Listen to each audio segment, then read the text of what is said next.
नमस्ते फ्रेंड्स, आप सबका फिर से स्वागत है। आज हम बहुत इम्पॉर्टेंट इशू पे डिस्कस करना चाहते हैं, that is regarding spine health.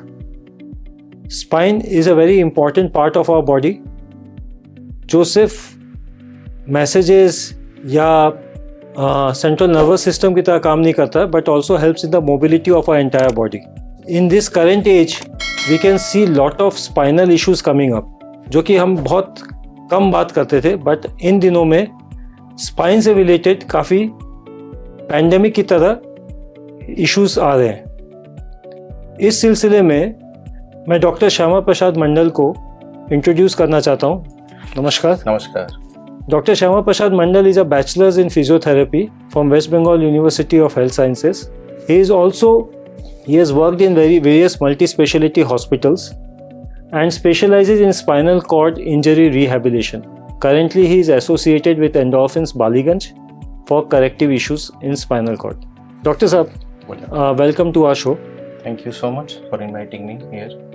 Doctor साहब, आज के दिन में अपने देखते हैं कि स्पाइनल इश्यूज बहुत आ रहे हैं। बहुत। ठीक है, specially back pain and lower back pen, that is more predominant and it is spreading like a pandemic. What I understood from you अपने इनफॉर्मल चैट के दौरान कि इवन फ्रोजन शोल्डर ये सब जो है, these are gimmicks and these all are related to spine. So can you just elaborate on this and what is spinal disease and how is it related to mental health and posture and other things? Okay, so आज के दिनों में हम लोग देख रहे हैं जो पहले आज से 20-25 साल पहले जो स्पाइन के इश्यूज आते थे, जैसे बहुत rare to rare disease like spinal cord injuries और autoimmune disease like ankylosing spondylitis और tumour in the spine.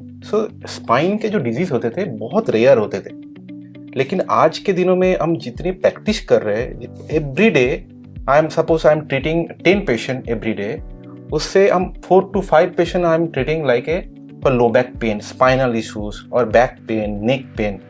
So this spread like a as a pandemic.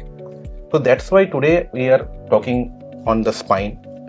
Spine के इशूज आजकल आप बोलेंगे क्यों आ रहा है इतना, तो पहला रीजन हम बोलेंगे पोस्चर। Okay. Posture से most important is the sitting for prolonged time. Okay. So sitting is now a disease.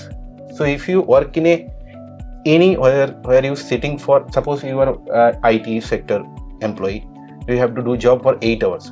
So if you sit for minimum 1 or 2 hours continuously stretch, you are reducing your disc health, disc height, and you are very prone for spine issues like spondylitis or slip disc. That issues you will be very prone candidate for the. So is it like for the prolonged sitting or is it improper way of sitting? No, look, there is a no proper way of sitting. If I told you आपको एकदम erect posture में बैठना है, आप बैठ पाएंगे? नहीं। जो जोगी लोग पहले बैठते थे, that the best posture. But आप 8 घंटा आप जोगी की तरह बैठ पाएंगे? नहीं बैठ पाएंगे। कोई भी नहीं बैठ पाएगा। So what will be your posture? आप सामने झुक के भी बैठ सकते हैं, पीछे आपको सपोर्ट लेके बैठ सकते हैं, थोड़ा किसी के साथ बात करें, आप सामने झुक के बैठ सकते हैं, आप सब कुछ कर सकते हैं। But if you stay for 30 minutes 40 minutes same kind of posture, any kind of posture is bad posture. Okay, so my summarized होगा, the frequent changing posture is the good posture. At what frequency? So if you say the frequency, suppose you have 8 hours job, suppose if my interview will going on, I don't know for how long it will go on, but I will go stand up for after 20 to 25 minutes. I will stand, I'll do some little stretch, then again we will start. तो मैंने after every 20-25 minutes you should change your posture. Yes. अपने बैठने के तरीकों को change करना चाहिए। So हम क्या कर सकते हैं इसके बारे में? First you can stand, just normal stand for 30 seconds, again sit. आप चेयर पे बैठे बैठे हाथ को थोड़ा ऊपर कर सकते हैं और पीछे का जो बैक रेस्ट है, उस रेस्ट के अंदर आप प्रेशर देके थोड़ा सा बॉडी को स्ट्रेच कर सकते हैं। आप खड़ा हो सकते हैं और बाहर जाके थोड़ा वॉक करके जा सकते हैं। तो ये सब चीज आप कर सकते हैं, बट आपको ये याद रखना पड़ेगा, after every 30 minutes I will change my posture. Okay, so is it any, माने एज यू राइटली सेड कि there is no perfect posture. Yes, change is the only thing that is required. So is it like anything related आजकल like माने different kinds of chairs are coming. Is it like related to the chair also? माने what kind of chair somebody should use for sitting? Okay. Wooden chair होना चाहिए या foam वाला होना चाहिए या माने what kind? आजकल तो माने so many terminologies are also being used. Okay. Chair बहुत तरीके से आज आ रहे हैं, आर्गोनॉमिक्स चेयर आ रहे हैं, गेमिंग चेयर आ रहे हैं। सो मेरा प्रेफरेंस कौन सा चेयर में रहेगा, मैं उस चीज़ पे नहीं जाऊंगा कौन सा चेयर बैठना है। आपको बैठना कैसा है वो देखना पड़ेगा। आपका चेयर पे आप जब बैठेंगे, पहला चीज़ आप फोकस करेंगे, आप चेयर के सबसे पीछे आप जाएंगे, फिर बैठना है। ओके। आपको चेयर के सामने ऐसे नहीं बैठना, ठीक है, ऐसे नहीं बैठना। आपको जब पहली बार बैठना है, you go at the end of the chair, then sit. Okay. First thing. Next thing होगा आपका जो हिप का हाइट, आपका हिप का हाइट आपके नी के हाइट से ऊपर होना चाहिए। मतलब आपका चेयर का हाइट बहुत ज्यादा है, जैसे बहुत लोग आज घर पे बीन बैग यूज करते हैं।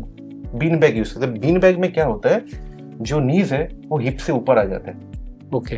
तो नी जब हिप से ऊपर आ जाते हैं ना, हमारा लंबा स्पाइन जो है, जैसे ये हिप है, जितना ये ऊपर जाएगा हम लोग का लंबा स्पाइन फ्लेक्शन पोजीशन में चला जाएगा। अच्छा। तो लंबा स्पाइन जितना फ्लेक्शन पोजीशन में रहेंगे, उस पे ज्यादा डिस्क पे बहुत ज्यादा लोड पड़ेगा, वो आपके पोस्चर के लिए लोअर बैक पेन आएगा। So bean bag type of, so if you use that kind of knee should not be above your hip. कमर के ऊपर घुटना नहीं होना चाहिए। आपका knee always below from your hip, hip के नीचे होना चाहिए। नीचे होना चाहिए। आपका फुट रेस्ट होना चाहिए। Sir, what is the common disease और common problem in case of spinal issues?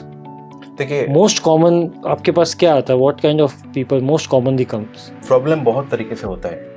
किसी को स्पाइन में कोई प्रॉब्लम नहीं है, वो भी बोलते हैं मेरे पास स्लिप डिस्क हो गया, क्योंकि एमआरआई में वो लिखा है, एक्सरे में लिखा है, तो स्लिप डिस्क हो गया, मेरा स्पॉन्डिलाइटिस हो गया।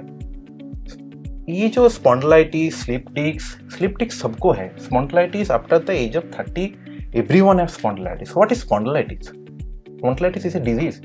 आपका एज के साथ आपका हेयर ग्रेइंग हो रहा है, ये कोई डिजीज है? That's a natural phenomenon. Natural phenomena. So what is spondylitis? Spondylitis is the degeneration of the bone, is called spondylitis. Okay. आप 35 के बाद आपका डिजेनरेशन स्टार्ट हो जाएगा। सो आप डिजेनरेशन का आप डिजीज बोलेंगे तो ठीक नहीं है। तो स्पाइन में और भी बहुत सारे स्ट्रक्चर है, जैसे लिगामेंट्स है, जैसे मसल्स है, वो सब चीज भी आपको लुकआउट करना चाहिए। वो चीज़ इफेक्टेड है या नहीं है, कौन सा मसल ज़्यादा, क्योंकि प्रोलॉन्ग सिटिंग में बैठेंगे तो हिप फ्लेक्सर बहुत ज़्यादा टाइट हो जाएगा, आपको हिप फ्लेक्सर में काम करना पड़ेगा, तो आप उससे बेटर फील कर सकते हैं। आप हमेशा स्पाइन में मत चला जाए डायरेक्टली। पहले आपका मसल और लिगामेंट में आपका प्रॉब्लम शुरू होगा, वो प्रॉब्लम जाके आपको स्पाइन का डिस्क के बाद जाके वो इफेक्ट करेगा। पहले जाके स्पाइन में इफेक्ट कोई नहीं करता।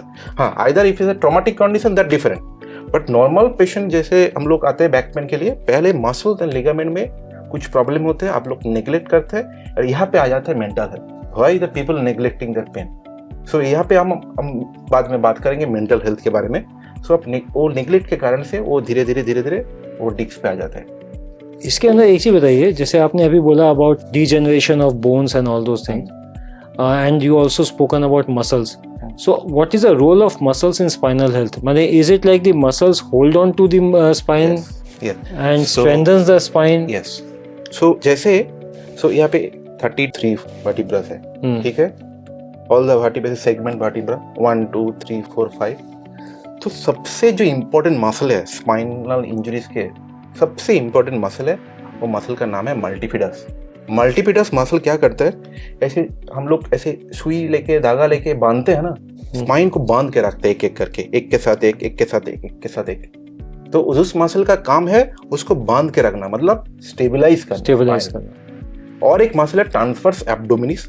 ये दो जो मसल है, ये है स्पाइन हेल्थ के लिए सबसे इंपॉर्टेंट मसल। एक है multifidus and other is transverse abdominis. ये दो मसल का स्ट्रेंथ और इंटीग्रिटी इंटेक्ट रहेगा तो आपको स्पाइन में कोई इश्यूज नहीं हो सकता। So this two muscle I always check, the multifidus and the transversus abdominis. ये सबसे कोर स्टेबलाइजर मसल है स्पाइन के बारे में। Yeah, because nowadays, because of the desktop jobs and other things, people sit for long hours, and as a result, the fat in the body increases, and muscle diminishes. Yes. So that can be one of the reasons of instability in the spine health. Suppose you have desk job. You can't change your desk job. Okay. But what you can go for a gym. You go for any sports activity. If you go for any one day in a week, that also will be okay. But now coming to the gym, you have raised a very important point about gym. Like nowadays after COVID, बहुत लोग या तो gym जा रहे हैं या योगा कर रहे हैं to the best of their knowledge. So like do you recommend कि every kind of posture in yoga is advisable for every kind of person? No. That's definitely. That's why a lot of patients are coming after yoga or they do yoga and they getting pain. So after the age of 35, 40, you can't do random thing. आपको कोई suppose सूर्य नमस्कार के बारे में हम बात करते हैं, तो आप most common yoga form, yoga में ज्वाइन करेंगे, हर किसी को सूर्य नमस्कार करेंगे. और आपका क्या है, आपका स्पाइन में कंडीशन है स्पॉन्डाइलोलिस्थेसिस, जो सबसे मैं मानता हूँ सबसे इम्पोर्टेंट डिजीज है. तो स्पॉन्डाइलोलिस्थेसिस में क्या होता है, एक वर्टिब्रा एक के ऊपर स्लिप होकर सामने चला जाता है. अच्छा. अब आप वो स्पॉन्डिलोलिस्थेसिस पेशेंट के बारे में, उसका पेन हो रहा है, आप जानते नहीं है, एक्सरे नहीं किए, कुछ नहीं किए, असेसमेंट नहीं किए, आप उसको सूर्य नमस्कार करके कोबरा पोज करा रहे. वो जो ग्रेड 1 था वो ग्रेड 2 ग्रेड 3 हो गया, फिर स्पाइनल कॉर्ड को इंजरी कर दिया. तो ये सब पेशेंट जब आते हैं आप 35-40 के बाद, आप एक बार उनका एक अच्छे से फिजियोथेरेपिस्ट और अच्छा कोई भी स्पाइन का डॉक्टर के साथ पहले कंसल्ट कर लीजिए. कौन से तरीके का एक्सरसाइज करना चाहिए, मुझे फ्लेक्शन तरीके का एक्सरसाइज करना चाहिए और एक्सटेंशन तरीके का एक्सरसाइज करना चाहिए. ये completely depend on every person to person. Otherwise it can be counter productive. Yes. फायदा की जगह नुकसान ज्यादा हो जाएगा. एकदम. तो sir like how do you assess your spine health? आज कोई आदमी जानना चाहे कि what is my spine health, how do one person assess? Is there any method other than MRI and x-ray? Okay, we always ask the patient, don't do Hari for go MRI.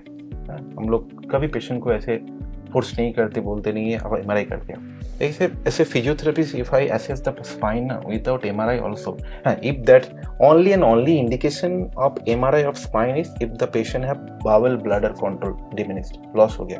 bowel bladder control जब patient को loss हो गया है, इतना pen है, उसके urine में control नहीं है, बाउल में कंट्रोल नहीं है, this is the red flag for any kind of spinal cord injury और any kind of pain. That's the red flag.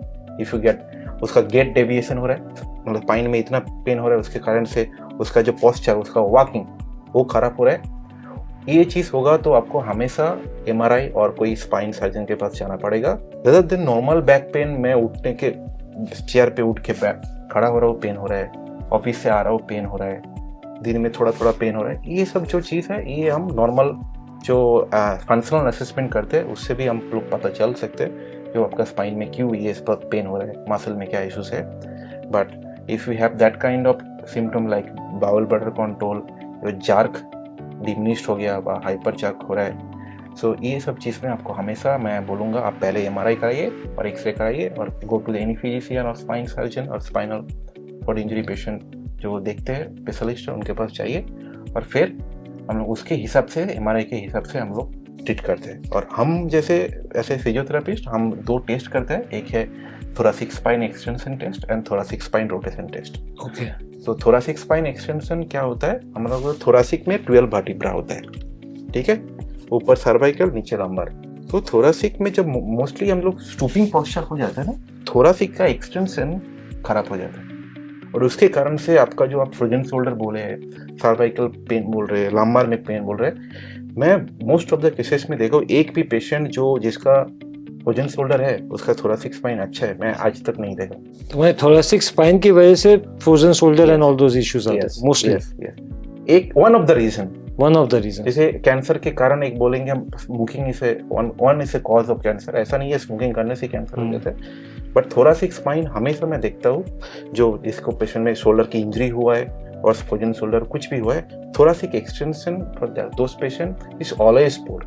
तो उसको पहले थोरासिक एक्सटेंशन वो ठीक करते हैं, then with the thoracic extension spine का मोबिलिटी के साथ हम फ्रोजन शोल्डर को ट्रीट करते हैं. तो माने कि thoracic extension and thoracic rotation, these are the 2 kinds of exercise जिससे आप अपना स्पाइन हेल्थ को एक प्रिलिमिनरी असेसमेंट कर सकते हैं, अनटिल अनलेस कि वो कोई बहुत ज़्यादा ग्रेव इशू नहीं हो, like bowel bladder decontrol and all those things, या कोई एक्सीडेंटल कुछ नहीं हो, तो एक नॉर्मल ह्यूमन बीइंग इस 2 एक्सरसाइज से एसेस कर सकता है कि what is the health of the spine. And so like what are the best exercises for the spine? Best exercise of the spine मैं बोलूँगा, देखिए ऐसे नॉर्मल इंडिविजुअल, सपोज एक नॉर्मल उसको कोई स्पाइनल इशू, मैं इस पर्सपेक्टिव से पूछ रहा हूँ कि आज के यंगस्टर्स जितने भी हैं, they mostly have desktop jobs, ठीक है, and they have long office hours, right? पहले की जगह 9 to 5 and all those things have gone. Those are history now. So they have long working hours. They are mostly on the chair, and more screen time is there, either on the laptop or on mobile. Yes. Right. Now for them, what is the best exercise which in a limited time they can do? Even while working, they can take out few minutes and they can do that exercise, which will help improve their spinal health. Okay. At an early stage, so that they don't face these issues immediately going forward. Okay. So मैं always prefer करेंगे thoracic rotation, क्योंकि thoracic rotation एक इतना easy exercise है. You just need an oval. You don't have to lie down on the bed. You don't have to lie down over. You don't need any instrument. You just do a thoracic rotation. If I in video I will put that exercise. So if you do thoracic extension, okay. Only the thing, when you do that exercise, you just lift up your shirt and just do the rotation of the spine. You have to stabilize your lumbar spine and you have to rotate your thoracic spine. आप ये thoracic spine rotation आप रोज करेंगे, and in between your work or in between your desk job, आपका spine health बहुत अच्छा रहेगा. And other than that, like bending forward or bending backwards, सबसे जुग से हम लोग एक ही एक्सरसाइज कर रहे हैं, वो है सूर्य नमस्कार. बहुत अच्छा एक्सरसाइज है क्योंकि उस पर बेंडिंग भी करते हैं हम लोग और एक्सटेंशन भी करते हैं. तो स्पाइन जितना मोबिलाइज होगा, स्पाइन जितना मूव करेगा, स्पाइन का हेल्थ, डिस्क का हेल्थ उतना अच्छा रहेगा. सूर्य नमस्कार करना चाहिए. Before that you have to consult a physiotherapist that should I do Surya Namaskar और not. Okay. If you don't have any issues, go for Surya Namaskar. That also a very good exercise. तो इसमें है क्या कुछ कि कितना नंबर्स ऑफ सूर्य नमस्कार करना चाहिए? No, numbers depend on your capacity. Number depends on your capacity of your own time. मैं बोलूँगा 7 to 8 repetition is enough. Okay. 7 to 8 repetition is enough. And if you do in the morning in front of Surya, that helps your vitamin D level, more freshness, everything. If you do in the morning, that's the best exercise. So daily tips के अंदर में thoracic rotation is the. If you person have. And regarding the neck, because आपको नेक का movement करना ही नहीं. नेक को आप जैसे नॉर्मली हम नेक को जितना हम सामने झुकते हैं ना, तो नेक का जो पीछे का मसल जो नेक को होल्ड करके रखते हैं ना, तो पीछे का मसल का जो मेटाबॉलिक रिक्वायरमेंट होता है वो बढ़ जाता है. फिर बढ़ जाके हम लोगों का स्टूपिंग पोस्चर, जैसे नेक फॉरवर्ड हो जाए. आप जानते हैं जैसे नेक का वेट 5 किलो, हेड का वेट 5 किलो है. जैसे नॉर्मल नीचे के उसका जो स्पाइन है, नेक के नीचे जो वर्टिब्रा है, उस पर ऊपर 5 किलो का वेट पड़ता है. आप 2 इंच भी फॉरवर्ड करेंगे ना, उसे 12 किलो लोड पड़ता है. 5 किलो की जगह 12 किलो लोड पड़ेगा. आप 2 इंच फॉरवर्ड करेंगे, उसे 12 किलो लोड पड़ेगा. सो इफ यू सिटिंग जो continuously you are monitoring, just do normal. एक बार नेक एक्सटेंशन करिए 10 बार, थोड़ा नेक एक्सटेंशन करिए. ओके. सो इसका क्या होगा, जो डिस्क जो पीछे की तरफ प्रेस हो रहा है वो थोड़ा रिलैक्स होगा, तो उससे स्पाइन बेटर रहेगा. ओके. तो सर स्टार्टिंग में you mention about mental health. Yes. So how spinal health is correlated or related to mental health? Yes. If you can just elaborate on that. So nowadays psychosomatic pain is one kind of pain. Mostly जैसे 10 patient से मैं बोला 5 to 6 patient इस spine का issues में आ रहे हैं. तो 5 to 6 में हम लोग देखते हैं 3 to 4 patient is psychosomatic pain. Now what is psychosomatic? Psychosomatic मतलब you have any stressful event in past. अच्छा, stressful event, any kind of. If you have emotional burden, any stressful event that you can't explain to anyone and that help your mental health too much. So the person who have gone through a depression, they always ना is a stooping posture. उनका आप देखेंगे posture, they always look down. Depression जो person होता है उनका face हमेशा stoop down होता है, head down होता है, stooping में रहता है. तो जब जितना आप डिप्रेशन पेशेंट को हम देखेंगे, उनका वो साइकोसोमेटिक स्ट्रेस के कारण से जो स्पाइन बेंडिंग हो जा रहा है उसका कोई ख्याल ही नहीं है उनके ऊपर, क्योंकि उनका बॉडी का जो प्रोप्रियोसेप्टिव अवेयरनेस वो डिप्रेशन के कारण से वो लोग खो चुके हैं. जो आपने मेरा बॉडी किस पोजीशन में है वो जानते ही नहीं है, क्योंकि उसका माइंड हमेशा उस स्ट्रेस में, उस थॉट में खो चुके हैं, जो वो अपना कैसे बैठे हैं, कैसे लग रहा है, कैसे देख रहे हो, उसके बारे में भूल गए। तो जितना वो स्टूपिंग होते जा रहे हैं उसका स्पाइन का बढ़ते जा रहा है। फिर वो आके हम लोग को बोल रहे हैं मेरा नेक टाइट हो गया। ये तो हो गया कि because of the mental health या because of depression in the person there is a spinal issues. Yes, but is it other way also कि स्पाइनल इश्यूज के कारण there is a mental problem? Spinal issues के कारण mental problem हो सकता है, reverse vice versa हो सकता है। Suppose if you suffering from back pain for prolong time, okay, you are not getting any cure, you're just taking medicines, painkiller, go to surgeon, go to orthopedics. We treated lot of patient. हम 7 साल से back pain लेके सफर कर रहे हैं, 12 साल से back pain लेके सफर कर रहे हैं। So if you go to the bed every day and if you're getting pain, do you feel good? No. So that also causing the exercise stress to your sleep, that also disturbing your sleep. So that can also happen. That only happen if you don't get cure. तो spine problem के कारण से आपको cure नहीं मिलता, उसके कारण से आपको स्ट्रेस होता है और वो अलग तरीके से आपको इफेक्ट करता है, आपका डेली लाइफ में, आपका एटीट्यूड में, आपका डे टू डे एक्टिविटीज में वो अलग तरीके से एक्टिवेट करता है। So what is slip disc and what is the structure of the spine? So देखिए, बच्चे जब जन्म लेते हैं ना, स्पाइन में एक कर्व होता है, उसको प्राइमरी कर्व बोलते हैं, वो है काइफोटिक, ऐसे राउंडेड, ओके, ऐसे नोंका की तरह होता है। हाँ, नोंका आप उलट देंगे तो ऐसे राउंड की तरह नोंका होता है, एक ही कर्व होता है। फिर वो जब क्रॉलिंग करना शुरू करता है, स्टैंडिंग करना शुरू करता है, सेकेंडरी कर्व आता है, उसको बोलते हैं लॉडोटिक। ऐसे सर्वाइकल में लॉडोटिक कर्वेचर है, थोरासिक में काइफोटिक है, लंबार में लॉडोटिक है, फिर सैक्रम में काइफोटिक है। ये हम लोगों का स्पाइन का कर्वेचर है। सो स्लीप डिस्क क्या होता है? स्लीप डिस्क ऐसा कुछ नहीं है। सपोज मैं स्पाइन का स्ट्रक्चर को मैं दिखाऊंगा। So if you zoom that point, so यहाँ पे देखिए 2 बोन है, ये L5 L4 है, ठीक है, ये सैक्रम स्टार्ट होता है। मोस्टली हम लोग स्लिप डिस्क देखते हैं L4 L5 और L5 S1 में, because the chances of slipping the disc is very prone over here. So slip disc क्या होता है? आपका जो डिस्क है, जो जेली लाइक स्ट्रक्चर है, वो शॉक एब्जॉर्ब करते हैं, ठीक है। कोई भी ट्रॉमेटिक इवेंट, मस्कुलर इवेंट, कुछ भी करना होता है, वो जेली लाइक स्ट्रक्चर बाहर थोड़ा निकल जाता है। तो जितना अमाउंट बाहर निकलेगा, सिवियरिटी ऑफ पेन उतना ज्यादा बढ़ेगा। सो आपका लामर में ये स्लिप डिस्क करके बढ़ेगा तो आपका पैर की तरफ पेन जा सकता है, और सर्वाइकल में ये स्लिप डिस्क होता तो आपका हाथ का तरफ जा सकता है। अच्छा, ओके। सो स्लिप डिस्क, तो हाथ में जो पेन आता है, radiating pain, that is because of the spinal issues. Most of the time, not always, जैसे लॉट ऑफ केसेस होते हैं जैसे स्पाइन इन्वॉल्व नहीं होता, जैसे पेरिफेरल नर्व में भी कहाँ पे इंटरमेंट हुआ, वहां से भी आपको टिंगलिंग नामनेस आ सकता है। बट मोस्टली हम लोग सर्वाइकल में कोई भी डिस्क बल्ज हुआ और जाके ये जो येलो कलर का नर्व रूट है यहाँ पे जाके कंप्रेस कर रहे हैं और पिंच कर रहे हैं, तो वो आपको हाथ पे रेडिएटिंग करेगा। लाम्बार भी कोई भी स्लिप डिस्क होगा, आपका पैर के तरफ में करेगा। तब सायाटिका लेके आता है पेशेंट, मेरा सायाटिका हो गया, मेरा सायाटिका का पेन हो रहा है, तो ये स्लिप डिस्क के कारण से मोस्टली होता है। तो sir, like what I understand कि अभी जो स्पाइनल इश्यूज जो इतने बढ़ रहे हैं और like a pandemic it's going on, it is again more because of the lifestyle we are enjoying. Yes. And because of that lifestyle, because of the increased screen space and all those things, these spinal issues are increasing day by day. And just few exercises if we do on a daily basis, probably we can maintain the spinal health for a longer period of time.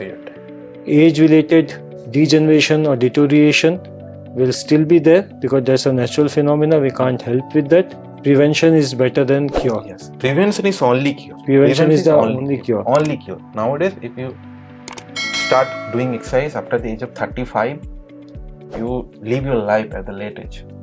You live your, neither you have to struggle. You have to go to chamber, from this chamber to that chamber. And one thing, as a doctor, I always see, if you don't respect your body, a doctor will not respect you. Okay, first you learn how to respect your body. The God will give you that beautiful structure. If you don't know how to maintain that beautiful, how to maintain that integrity, why the doctor will only be responsible for your health? You are not responsible for your health. So as a person, your responsibility also take care of your health. If you respect your own body, doctor also will give respect to your body. Thank you very much, sir. Thank you. And it was a good insight on the spinal health. और काफ़ी कुछ सीखने को मिला, and how spinal health not only for the physical movement of the body of physical issues, but at the same time it also affects us mentally. Yes. And in the current scenario, we should definitely take care of our spine for better health. Yes. Thank you, sir. Thank you so much to everyone for watching that video. I'll always say to you, take care of your own health. Nobody is responsible for your health. You are the responsible person of your health. If you respect your body, we will respect you. I hope everybody will like this video and will be benefited out of it. Please don't forget to like and share this video with others for the benefit of all. Jai Hind.